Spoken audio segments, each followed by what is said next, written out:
Welcome to Becoming is Messy, where we dive deep into the journey of survival, transformation, and everything in between. I'm your host, Meghann Dawson, here to share the honest, unfiltered stories behind my own process of becoming. Becoming is Messy is brought to you by the Unperfect Life Collective, a growing movement rooted in authenticity, wholeness, and the courage to live what's real. Life isn't a pretty and perfect straight line, and neither is becoming the person we're meant to be. Here, we embrace the ups, the downs, and all the beautiful, chaotic, messy moments that shape who we are.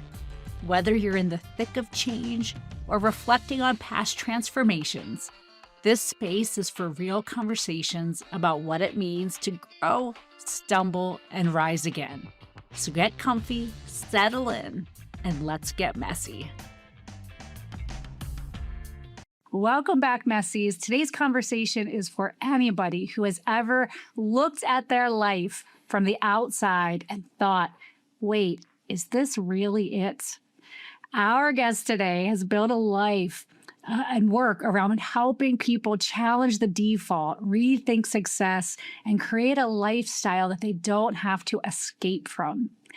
Our episode connects beautifully to the first L in our Unperfect Level Up framework, which by now, if you've been listening, you not only know, but hopefully are crushing these days. And that is, let your inner voice lead. Because sometimes the biggest shifts in our lives are not learning how to do more. It's getting quiet enough, honest enough, and brave enough to admit that the life we have been handed may not be the life that truly fits us. I am joined by Maurice Philogene, investor, entrepreneur, coach, philanthropist, public servant, and founder of Try Life On. Mo has spent decades building a life rooted in freedom and intentional design. He has worked across multiple careers, including leadership roles in consulting, military and federal service, and local policing, while also building a real estate portfolio, a coaching platform that helps professionals and entrepreneurs break out of cookie-cutter living, and a few acting roles to add to that list. His work is all about helping people create a lifestyle aligned with their highest values, deepest passions, and the freedom to truly live. Mo, welcome to Becoming is Messy. Thank you. And that intro was wonderful. I appreciate it. You're welcome. Yeah. Awesome. Well, help us set the stage for our conversation today and just tell our listeners a bit about the season of your life right now. Oh, I love that. I like when I tend to want to start from where I am, not how same. I became, and because we'll go back. We're going to go backwards, but let's ground us now. Who are you? There is power now. Yeah. So I'm 50 years old. I'm a dad. I just hit 50 last August. I'm a dad. I'm at this season of my life where, fortunately, because of the things that I did and built, I built this external architecture that is meaning for my life that is heavily constructed on time freedom, financial freedom, geographic freedom, so I can be anywhere in the world. I have freedom to execute my purpose every day and ability to build meaningful relationships with people like Meghann. And it's a wonderful way to live. I am no longer in the W-2 traditional work world. I escaped it. I had enough velocity to escape it with the things that I did. And I live right now between coastal Maryland. I'm in Maryland today. A lot of times I'm in the country of Lebanon, which we can get into later. And then I'm being a full-time, very present father to my 13-year-old and my 26-year-old. And my season has just shifted into me taking care of my parents. I am now designing their next chapter. I'm moving them from Florida into my neighborhood so our family can all be in the same place. I think I just found the house. It's a 2-minute walk. So I'm doing all this now because why not? Well, I wanted to step out and live intentionally now, not later. Oh my gosh, Mo, I am so excited. So many of the things you just said, I have goosebumps, fully aligned. I left the corporate world a year ago and I had intentional words for 2026 and they were peace and freedom. Peace and freedom used to be these like end state kind of, that's what I pictured for retirement. And by this year, a year into my entrepreneur journey, and I have declared that peace and freedom will forever be my words because I have them in my now, and I never knew. I'm a few years shy of 50, but also a Gen Xer and very much relate to the sandwich generation and being in that place. I have teenagers, and my mom was really young when she had me, so not yet. She's not ready yet for me to be there taking care of her. She was only 15 when she had me, so she's pretty young. She's more wild than me these days. But anyway, I'm here. I'm here in the wings waiting for whenever she needs me. I love to hear it. I love to hear it. Yes. So anyway, awesome stuff. Really excited to have you here. Now we're going to dig into a lot of that now and what that looks like. But let's go backwards a little bit first. And every becoming story has its own messy path. Just walk us through, what are some of the twists and turns and beats of your story that have led you to this today? Well, there are two pivotal things that happened to me very young. One, my father sent me on a trip. So we're Haitian. My family's Haitian, so I'm a French speaker. My parents are immigrants. They came from Haiti, and they made a life for themselves here. My father sent me on a 30-day road trip in France when I was 15 years old. Best thing he could have ever did for me, because it opened my eyes and, more importantly, my emotions to the fact that the world is much bigger than Boston, Massachusetts, and the NBA and MTV. And I was just a typical inner city kid back then. That trip fundamentally changed me to the point where some of the people I met on that trip, they were actually at my house this whole week, just staying and stuff. So that was 36 years ago. And then if you fast forward to when I was 21, I read a financial book. You remember the For Dummies series of books? Oh, yeah, of course. I read Personal Finance for Dummies. Yep. I was just trying to make sure I didn't get into the credit card trap that everybody Good for you. into. Yes. When I was 21. But it had a passage in there about passive income, which meant to me your ability to generate revenue without physically having to be somewhere. And then what clicked for me was, look, if I can generate revenue and not have to be anywhere doing it, then I can go back to when I was 15 and have these amazing emotions and be all over the world. And that's what kind of catapulted this this life that I built. So I had 3 careers. I was a corporate executive for 25 years at a global consulting firm. I was in the military as a lieutenant colonel and a federal agent for 22 years. And then I became a street cop later in life when I was 33, because I wanted to give back locally to my neighborhood. Found a way to do them all at the same time for all those decades, and then was building a real estate portfolio along the way because of the whole concept of the passive income that I just talked to you about. And then I guess I'll just smatter in there, became a dad a couple times, traveled to 100 countries, over 500 times, maybe now, I don't know. And then I just refused to do life status quo way. So I just never told everybody what I was doing. Like, I would be at the corporate office during the day, be on the street as a police officer at night. I would travel to other countries on a Thursday over the weekend. I would come back. And the thing I got right is I never told anybody what I was doing. And I realize now I never had naysayers around me to say that that's not what life is like, right? So it's been a pretty wild journey, and I'm still on it. Wow, that is incredible. Gosh, for listeners that are younger than us, I don't know if they can imagine a world where everybody didn't know what we were up to every day. Yes. Right? Well, and one of my favorite sayings is peers, coworkers, family, and our neighbors have been stopping dreams since the beginning of time. Because they all tell you, folks put their fears on you. And then now all of a sudden you're like, well, maybe I can't be an executive and a police officer and act in movies and try out for the NFL at the same time. Maybe it's truly not possible. But I just chose to believe my own imagination was where it was at, and I just kept following that. Incredible. There's 5 love languages. I always say I'm adding a 6th, and mine is experiences. And I think you and I speak the same love language. Yeah. Experience, a life built on experience. I feel like you can't go wrong with that. Yeah. So I'm curious, and reading up on you for the show, I love the idea that you're building a life that you don't need a vacation from your life. It sounds like I was thinking when I was going going to ask you about that statement. It would be, you had this pivotal moment where you made that decision to kind of shape a life that didn't match kind of the same success defined definition that we've been given. It sounds a little bit like that's just who ingrained in who you are. What do you think about that kind of, and how you got to that philosophy? Most of what I say now is in reflection. It's not like I had this totally figured out while I was in your journey and all that type of stuff, but there is something I've learned about myself, which is what I help people through in coaching and just friends and all that, is I was listening to my inner voice the entire time. I just, my journey is nonsensical. To the normal person, how could you possibly be at a corporate office all day, come home, take care of your kids, sleep for an hour, put on a uniform, go patrol all night, and then do it again 4 or 5 days in a row? Well, my imagination kept telling me that there were ways to do it, and that I would find my rhythm and I would just follow it. I think about it now. You mentioned the acting roles. That was in my early 20s. I just had something was pinging in my mind.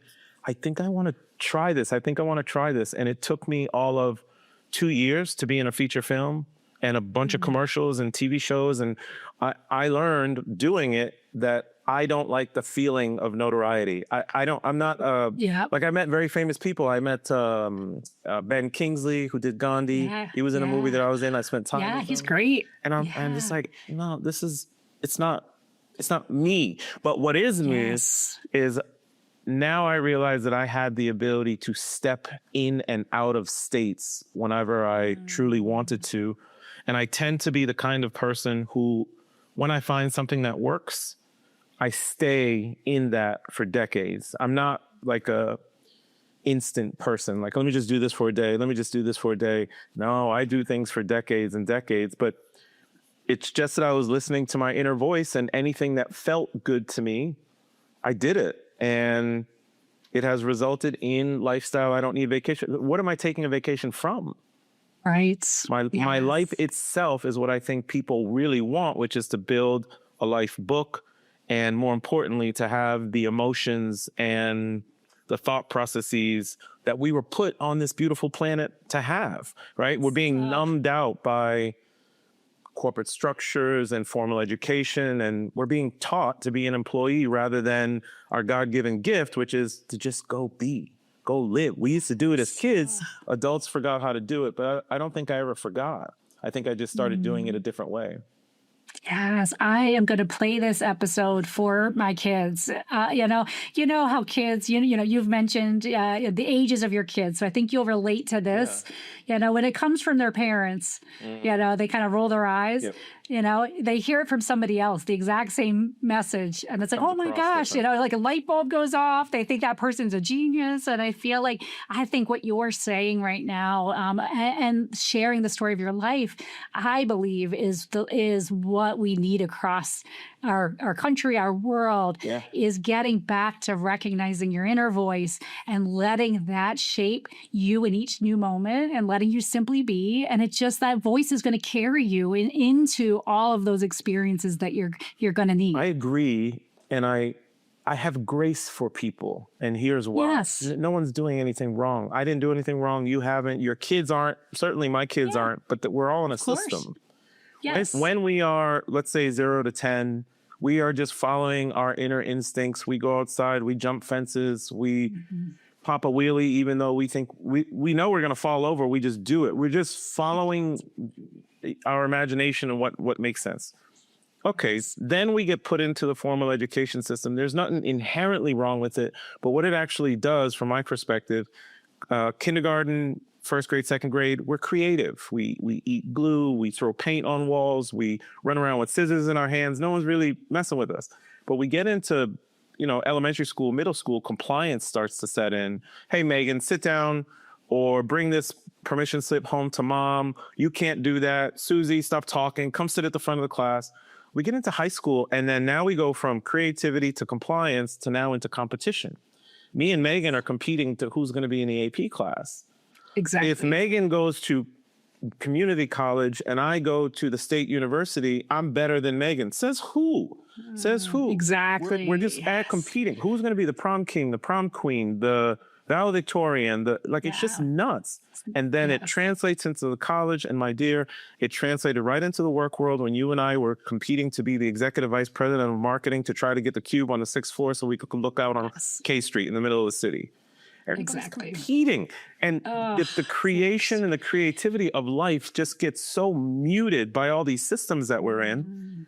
And the people who feel like a maverick to everybody, those are actually the people who are just following a gift or following a voice, not to be different, because they can hear the thing. They haven't quite been muted.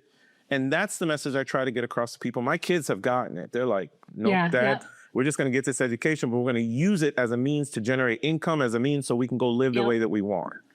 Yeah, not exactly. Compete with people. So, no, that's good. Yeah. That's good. And I feel like what you're describing makes me think of the idea that I can't compete with you. I can never be more Mo than you.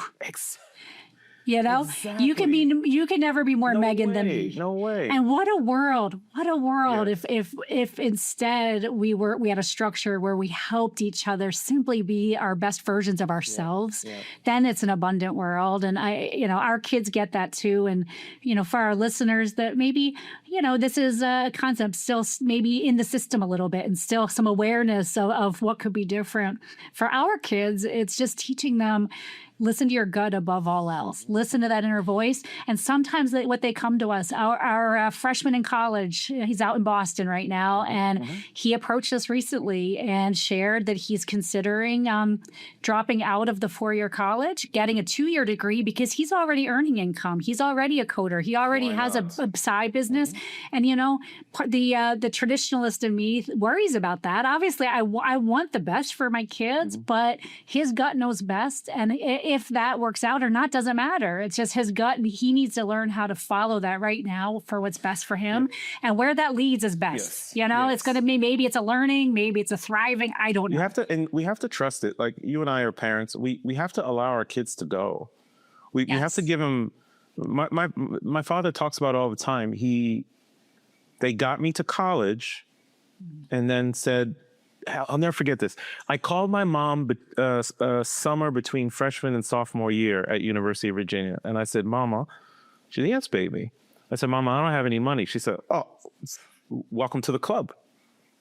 Welcome to the club. I just need you to get out in the world and do what you do. And just everything clicked. And I started, like, what you feel of me started in college because I was doing mechanical engineering, ROTC, varsity football, and was holding a job. Like it all started, and no one told me that I couldn't, so I just did it all, right? But so they pushed me out, and they're like, just go figure it out. And same thing with your son and all the things. But my caution to people about it is the noise of the systems, of universities, of high schools, the noise of social media, the noise of traditional media. It's why I mental diet. I haven't seen a news anything in like 7 years. I don't know. I'm aware, but I don't pay attention to it. Yeah. The noise of it all, what people don't realize is there's a vibration to it. There's a rhythm to it all. There's a frequency of it. Marketers have known it since the 1930s. I read a research paper by marketers in the 1930s, and they were like, if we tell people that there's bad stuff going on, and that this thing will solve the bad stuff going on, and we tell them over and over and over and over and over, then eventually they're going to sync up with the rhythm of hearing that that's a bad thing. Here's my solution. Let me go buy it. That's why everybody's a consumer, because everyone's trying to buy things to solve problems. When actuality, it goes back to what Meghann says, we are creative. We can create something to solve a problem. And in most cases, there's not really a problem. Yeah, there's no. That's so true. It's not there. It's being perpetuated that something is a problem. So, I got to sit and think about this one. I don't have time to go smell a flower because I got to go solve the problem that the world told me is a problem, but it ain't really a problem. Yes, so true. Awareness really matters. It so does. And I couldn't agree more. And I'm curious, gosh, with you wearing so many hats and having so many lives, and I feel like experiencing life so boldly, kind of at the core, how has that informed simply your identity of who Mo is? That's a great question. I know who I am now. Mm-hmm. When I left my corporate firm, Accenture, it hurt. It was part of me for 25 years. On October 28th, 2019, I was sitting in my car in Washington, D.C. at 5 p.m. and I knew at 5:01 I was officially retired. It hurt. You're leaving identities. What I learned by leaving them all, and it wasn't my time to leave. I made conscious decisions to leave on purpose. What I learned by leaving them all was they had nothing to do with me. They were a temporary state that I had chosen for a while. So the answer to your question is who I am now. I can tell you, I know my 5 personas. I am a free man that is anchored by divine intelligence or God or universe or whatever people want, source energy, whatever people want to call it. I'm very loyal to my inner self, very loyal. Mm-hmm. So I'm a free man. I am the center of my family and friendship circles. I let them feel life through me. I push them. I am a creator, just like you. Now I create different than I used to back in the day, but I am a creator. At 50, I consider myself a very strong physical man. So I'm 4 days a week, still hitting the gym very hard, and 150 grams of protein baseline every single day. It's just what I do to keep myself going. I am a healthy life partner. And I'm missing one. And then a guide, not a father to my kids, a guide to my kids, not a father. It's very different. I'm guiding them. I'm having these kinds of conversations where my son Noah is reading a book by someone by the name of R.H.J. from like 1928, I think. And he comes back to me and he talks to me about, Dad, I am this before he is this. And I said, well, what does that feel like? Well, if it's the NFL, or as an example, he's like, I know what it feels like to be an NFL player who won the Super Bowl, Dad. I was like, fantastic. Now your reality, this has to catch up to it if that's what you want. So I don't want to hear that you can't be anything, because if you know how to now go feel things, you've been that. You just have to remember your future and go catch up with it, you know? So I know who I am now. That's why I don't like. I have no one to compete with. Like you and I both have podcasts. I'm not competing with you. We're exactly together, right? Yes, we are creating. We're amplifying each other's message. You know, it's amplifying, and that's not competition. It's different, and I love it. I love the invitation to collaborate instead of compete becomes endless when you live in this way. And the strongest tangible example I can give people. I don't remember what it was like to be a federal agent and police officer much more nowadays. It has left me. I've touched somewhere around $300 million of real estate in my real estate career. And deals keep coming my way and people can't understand why I've stopped. Like, I'm not a real estate investor anymore. I'm sorry. I've created enough that it drives enough revenue or income for the family. And then I've created stuff that my kids can take over. I don't need any more. Like it's just, you're just doing just to do. So when you realize that you can shift your state or your identity whenever you want to, you realize the real power that you have. That's a beautiful thing. Yes. So that's my identity now. I know exactly who I am. That is incredible. And I think a nice kind of example for listeners in all of us kind of sitting and spending time. Maybe you don't have 5 ways to describe yourself. Maybe you have 1, maybe you have 3, you know, but just, you know, I think it's so important. I think it's the reflections upon who we are is something that is not part, I believe, of the standard structure we've been given, you know? And so the standard structure cannot afford for people to take this information and use it. Because the standard structure needs people to identify within the structure, so they stay within the structure. And what I'm trying to get across to people, this is the most powerful thing people can ever realize. It is. People are going to listen to your amazing podcast and they're going to say, you know what, Meghann and Maurice were talking about the fact that I can move into identities. And I believe that. So let me start building to this identity. And what I'm saying is don't start building to anything. Be the identity first. And the building will come naturally. It will organize around you. So if you say, as I've told some coaching students who wanted to be real estate investors, I'm like, okay, you're a real estate investor right now. She was like, what's the first thing I do? Nothing. Go to bed as a real estate investor. When you wake up in the morning, I want you to send me messages as the real estate investor that you are. Okay. 4 months later, she bought her first property. But from day one, she was a real estate investor. We don't need the outside world to confirm who we are. We are who we say we are. Yes. You just have to be loyal to it, and then things will happen. Yeah. Yes. And I would add, not only would they happen, but when you live that way, the things that don't align with that fall away. Naturally. They naturally fall away. Your boundaries get easy. Yes. You don't have to make hard decisions because things fall away, and it's incredible. Yes. And that, to me, feels as good as the things that come into creation. That's it. Yeah. Yeah, so I feel like another part of your story that I just so align with is travel. I love to travel. I now have a bucket list aspiration to kind of catch up with you a little bit, because I am even though we're not competing, to me it's just an invitation to see even more of the world. And thinking of all of your travels around the world, and on thinking of the teachers you've met, the people, experiences, all of that. I feel like to get us there, though, when you travel, what does that look like for you? When you come into a new city or a city you love, how do you show up in that city? What does kind of a vacation or just an experience look like? I go back to when I was age 15, I figured something out. And this is what I figured out. First of all, I never travel like a tourist. It doesn't mean I won't go see touristic things. Yes. But when I go somewhere, it is usually, I want to live with it.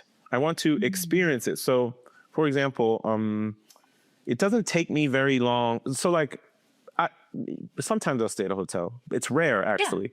I'd rather stay in an apartment, and I will rent an apartment, depending on how long I'll be there.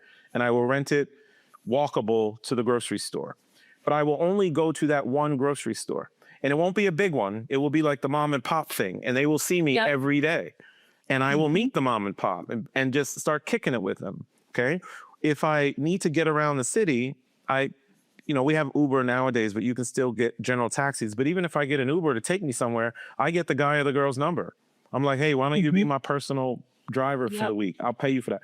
And the reason I do that, and I did this when I had no money at all. I was just figuring ways out. And the reason I did it is because that fifth freedom I told you about, freedom to build meaningful relationships. People don't realize that you can, the way you truly interact with the world is not the superficial stuff, the social media stuff.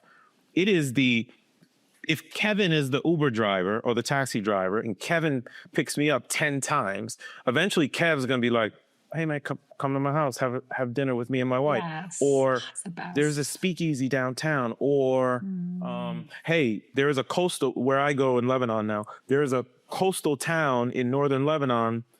I stay with this family owns this entire building, and on the bottom of it, it's a walkout to the Mediterranean Sea, okay? Yeah. I befriended the family. I only stay with that family. We are now cool as can be. When they rent the place out for long periods of time, they call to check if I think I'm coming. So my whole nature is, how can I experience this moment in time in this place as deeply as possible? And one of the best ways to do it is through building genuine relationships with people. And, well, Mo, it's hard for me to build relationships. Cool. I have a trick for you. When you meet someone, the first thing you should think in your mind is, what's in it for them? What's in it for them? Help them. Figure something out for them. Something will come back to you naturally. The Uber driver, okay, be my personal driver. Get overpaid for a week. You're going to give me experiences that's going to be awesome. So I show up as me. I show up intentional to try and build relationships with people. I'll still climb the Eiffel Tower. That's, that's not my thing, but I want to vibe. And one last thing. Yeah. If if it's with people that I genuinely connected with, I reinvest in those people. Meaning, damn, Mo, let's say Beirut or Paris or something. You were just here last week. You're back? Yeah, I'm back. Oh, okay. Because when you reinvest in people, so sometimes I'll go to places around the world or maybe another city up in New York or something like that, not because I want to go, but because to maintain the relationship with that person, which means your access to the world is totally different. So true. So I show up through relationships, I guess, is the overarching answer to that question.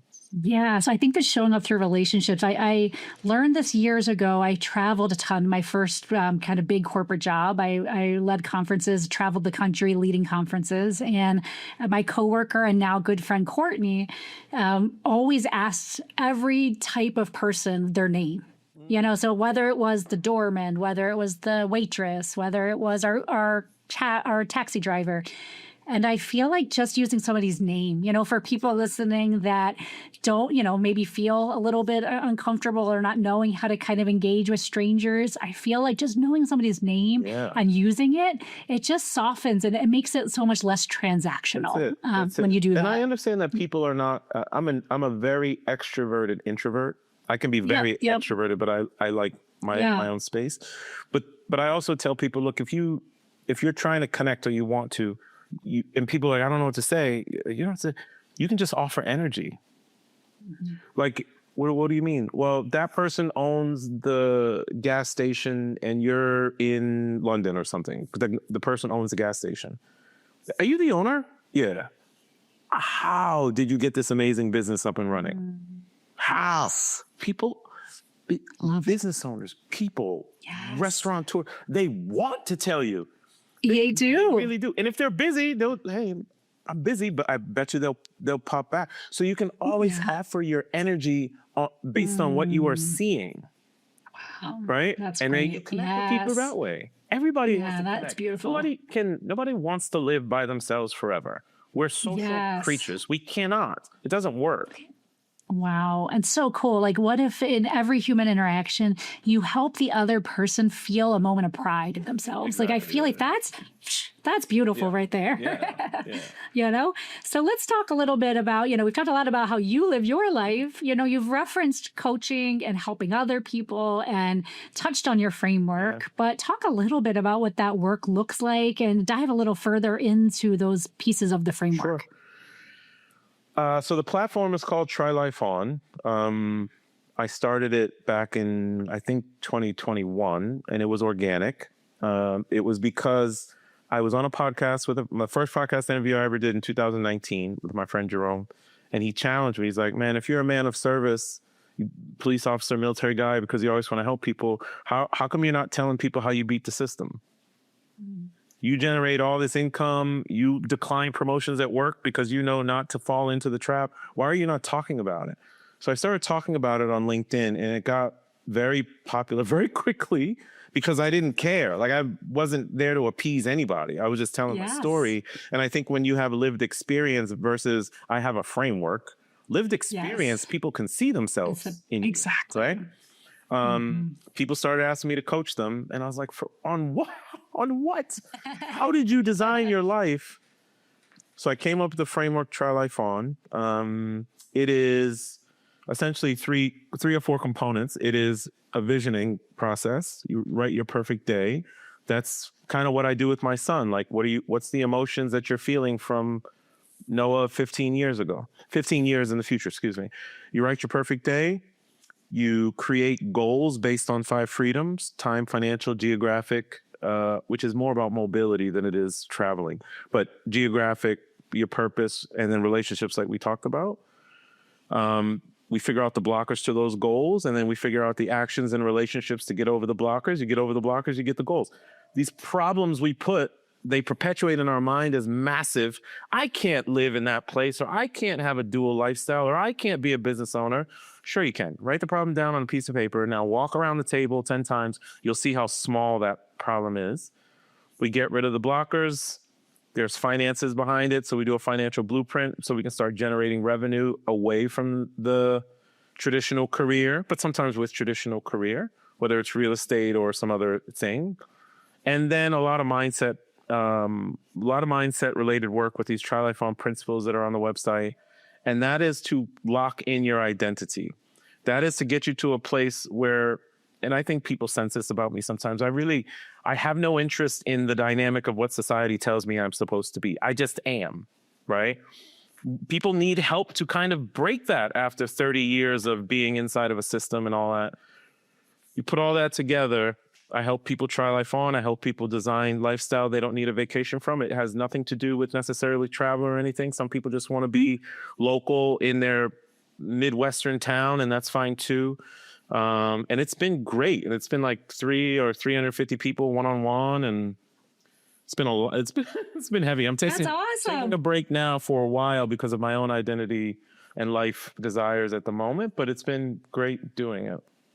That's very cool. And folks listening who are excited to hear about all this and then hear, I'm taking a pause from that aspect. You have your podcast and conversations like this. And, so I feel like that body of work. There's plenty out there. And your content lives on. I write a newsletter roughly once every 2 weeks on these topics, just to get it out there and reference it. And the great thing, Meghann, is and this is what I want to get across to people as well. When you occupy that state or you go into that identity or you have those emotions, what you think you want life to feel like, don't put an outcome to it. Mm-hmm. Yep.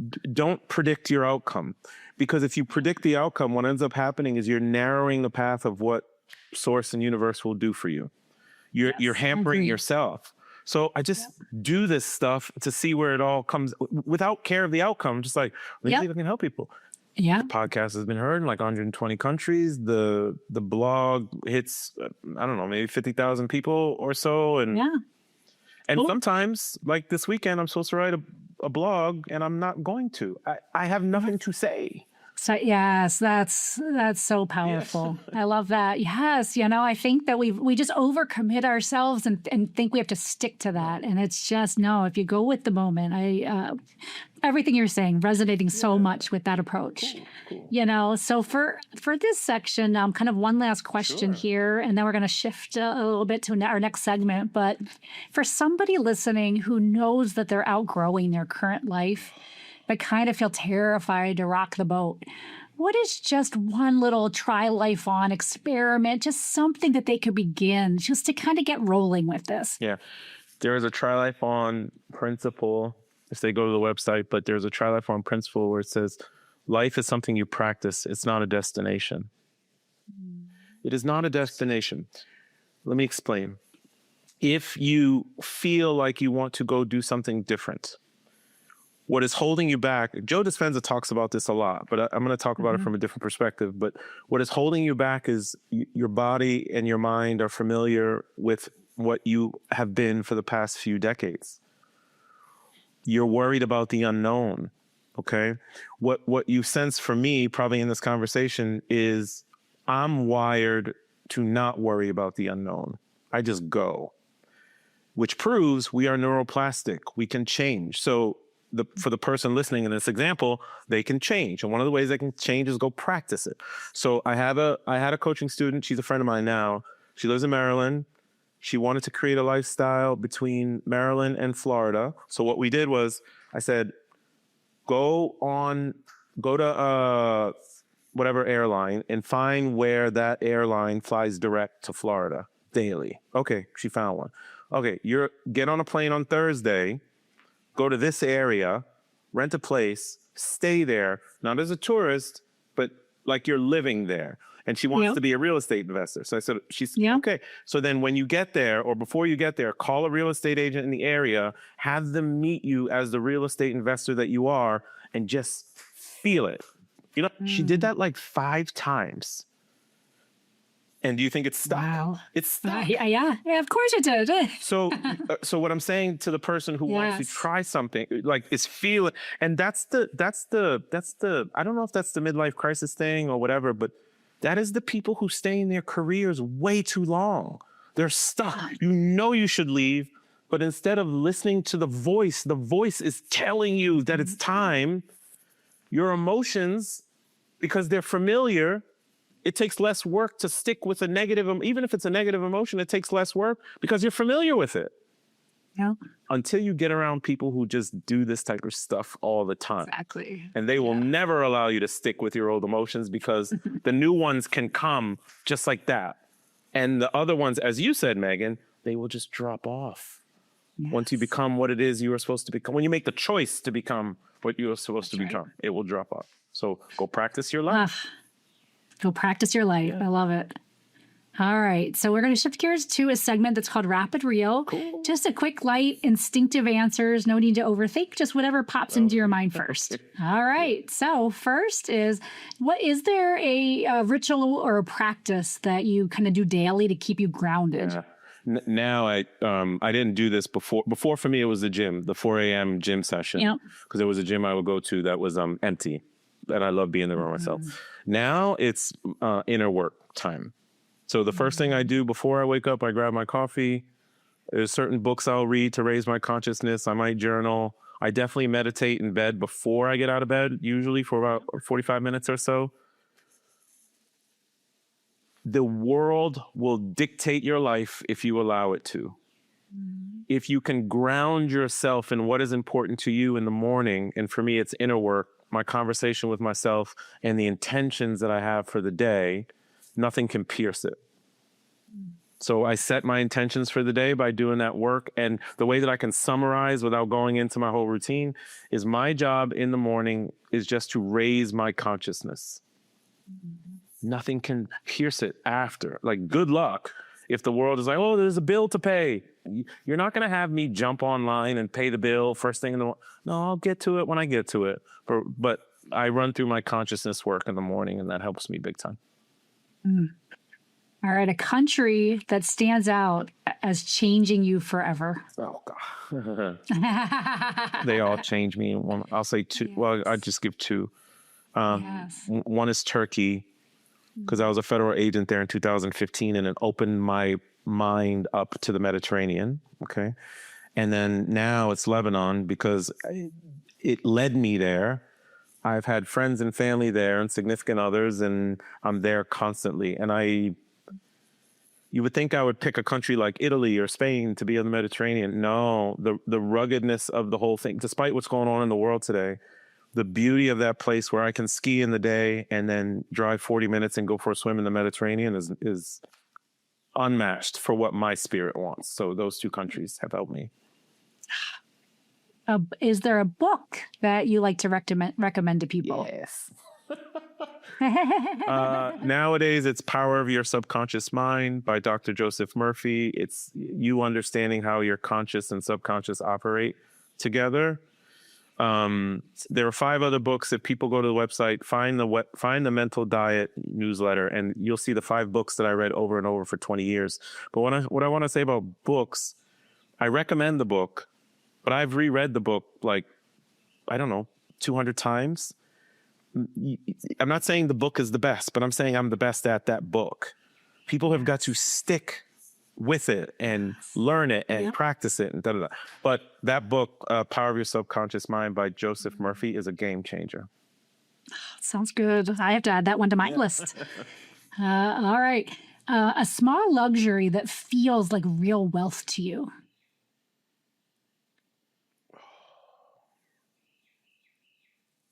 Two things. One, when I do travel, business is non-negotiable for me. And I'm not saying it from a money perspective. I'm saying it from I want a bit of, I've never even owned a new car, so I don't want even people. I drive a 2005 Infiniti that I refuse to get rid of because it has taken care of me for so long. Yep. But because I move around the planet so much, my body is just like, I need space and comfort. And we actually look at those things for some reason as if we're not supposed to have it. Yes. Now I get it. You have to have a certain amount of money and all that stuff. But I travel hack. I use points. Whatever. But just take care of your comfort. It really matters. And then the other thing I would just say is my peace in the morning. It is just my phone is on airplane mode usually till 12 noon or so, because I don't want the world to bother me until I'm ready to be bothered. It's good. Yes. All right. Last one of these. What's a word or a phrase that you want people to feel after spending time with you? Oh, I know it right away. I was asked the question, what do you want people to say about you when you pass on? And I want people to say, oh, you know what? That was just a good dude. Yeah. That's it. That's it. So when I was a police officer, that's a good dude. I treated people with respect. When my kids' friends, that's a good dude. I want people. When I pass on, it's my time. You're never late. But I want people to be bothered when I pass on, not sad. Just oh, Mo passed. Oh, Man, that was a good dude. That's all I care about. Mo is a good dude. Oh, man. Yeah. Well, you're making me get teary over here. Something about that, I just think that for me, what if everybody, that's just all, what if we all just wanted like that? How you treat people. Does. And yes. Because people do not remember what you said. They remember how you make them feel.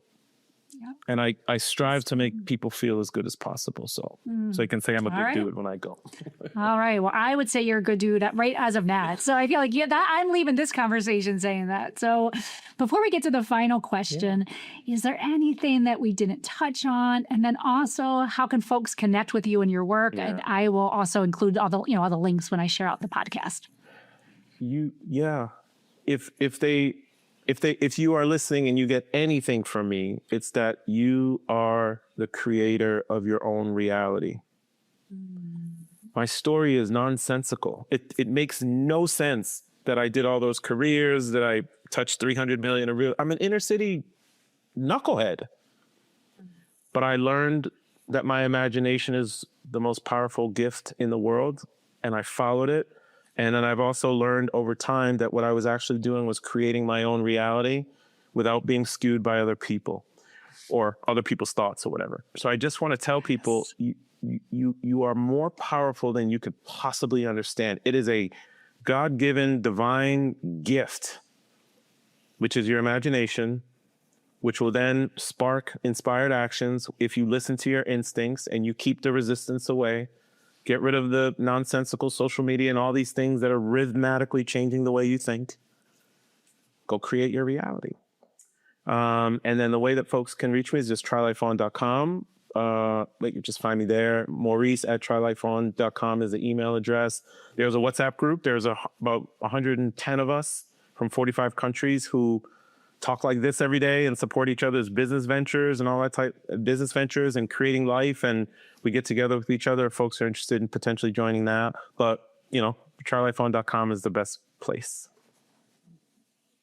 All right. Final question. We have listeners right now that might be in their messy middle, some even in feeling like they're in their rock bottom kind of moment. Wondering if you look back at when you found yourself in those kind of places, what's one piece of advice that you wish would have arrived sooner?